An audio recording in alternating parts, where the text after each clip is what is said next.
یہ انتہائی اہم ویڈیو ہے اور دیکھنے والوں سے گزارش ہے کہ اسے آخر تک سنیں اور جتنے لوگوں تک پہنچا سکتے ہیں اس کو پہنچائیں، کیونکہ یہ آپ کی اور آپ کی آنے والی نسلوں کی بقا اور سلامتی کی بات ہے۔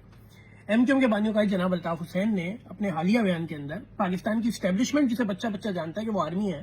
اس سے یہ بات کی ہے کہ آپ ٹیبل پہ بیٹھ کر ہم سے مذاکرات کریں، آپ کی جو خواہشات ہیں، آپ جو چاہتے ہیں وہ ہمیں بتائیں، ہم اس کو سامنے رکھ کر اپنی حکمت عملی بنائیں گے، اور ساتھ ہی ساتھ جو ہمارا منشور ہے یعنی کرپشن سے پاک پاکستان، وڈیرہ جاگیرداری نظام سے پاک پاکستان، ایک عام آدمی کا پاکستان، ہم اس پہ کمپرومائز نہیں کریں گے اور ہم آپ کے سامنے رکھیں گے۔ میں یہ سمجھتا ہوں کہ یہ وہ موقع ہے کہ اب پاکستان کی فوج کے کورٹ میں بال چلی گئی ہے، یعنی ان کو یہ فیصلہ ڈیسائیڈ کرنا ہوگا کہ کیا وہ ہسٹری میں اپنے آپ کو ایک اوپریسر یعنی ایک ظالم کے طور پہ کھلوانا چاہتے ہیں، یا پھر الطاف بھائی کے ساتھ بیٹھیں، بات کریں۔ کوئی اناگی بات نہیں ہے، آپ نے جو ہمارے ساتھ زیادتیاں کی ہم اس کے اوپر کمپرومائز کریں گے، آپ نے اگر کچھ غلط سمجھا تو اس کے اوپر بھی بات ہو جائے گی تاکہ آگے بڑھا جا سکے، ملک کو آگے لے جایا جا سکے، کیونکہ الطاف حسین کسی فرد واحد کا نام نہیں ہے، الطاف حسین لاکھوں لوگوں کے متفقہ قائد ہیں، وہ افراد ہیں، وہ قوم ہیں۔ اور اسی طریقے سے آج کل خاص کر جو جین زی ہے، خاص کر جو نوجوان ہیں جو آرمی کے اگینسٹ سینٹیمنٹس ان میں جو پیدا ہوا، یہ ایمانداری کی بات ہے نا۔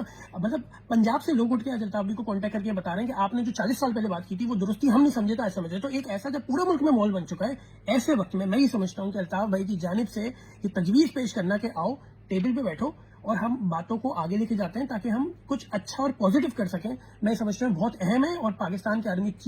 چیف مارشل عاصم منیر صاحب کو، پاکستان کے فوج کے کور کمانڈرز کو اس کو سمجھنا چاہیے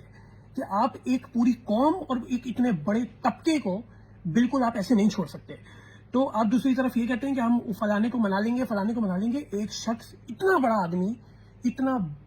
مزید بڑا ہو کر، اپنا کردار بڑا کر کے آپ کے سامنے آ کے کہہ رہا ہے آؤ بیٹھتے ہیں، بات کرتے ہیں، قوم کے مسائل کو حل کرتے ہیں، تو میں سمجھتا ہوں کہ اس میسج کو زیادہ سے زیادہ پھیلائیں۔